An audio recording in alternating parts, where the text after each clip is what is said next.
It's not clear what led to NATO strikes on two Pakistani border posts this weekend, but there can be no dispute that the loss of lives is tragic. At least 24 Pakistani troops were killed.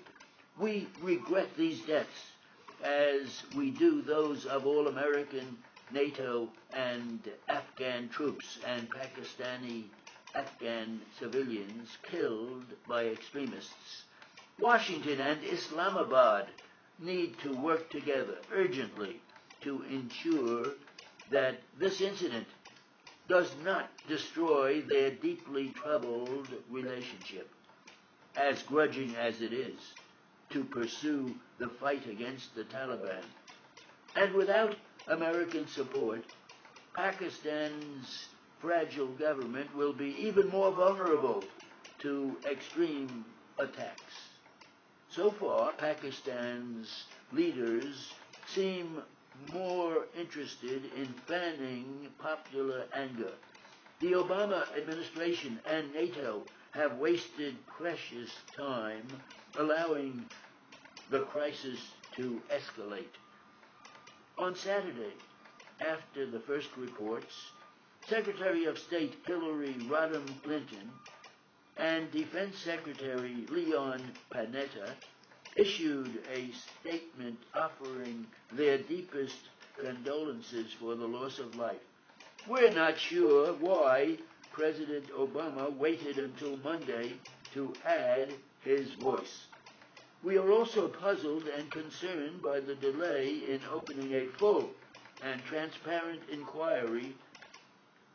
On Saturday, the top American commander in Afghanistan, General John Allen, said he would thoroughly investigate the incident, but that was never going to be enough.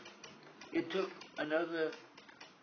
until Monday for General James Mattis, leader of the Pentagon's Central Command, to announce a more formal investigation and to name Brigadier General Stephen Clark to lead it. The inquiry will include representatives of NATO and General Allen's team. Significantly, Central Command said Pakistan and Afghanistan would be invited to participate. Islamabad and Kabul should both agree. The panel needs to move ahead quickly and credibly with full disclosure, no matter what it finds. Pakistan's leaders, as ever, are playing a very dangerous game. On Monday, Prime Minister Yusuf Raza vowed in an interview on CNN that business as usual will not be there. His government has already shut down NATO supply routes to Afghanistan, ordered a base used for drone strikes evacuated, and threatened to boycott a conference on Afghanistan security and development.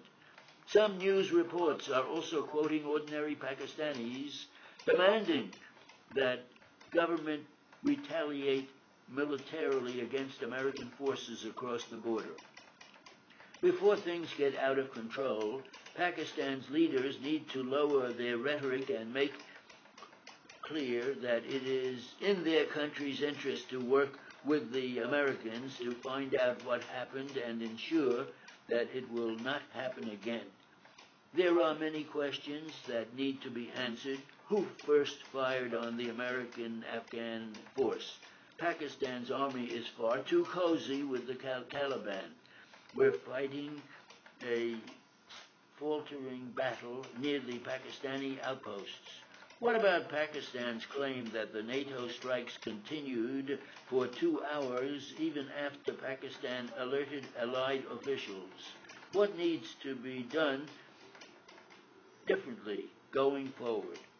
The two sides need to answer if there is any hope of finding a way back from the brink.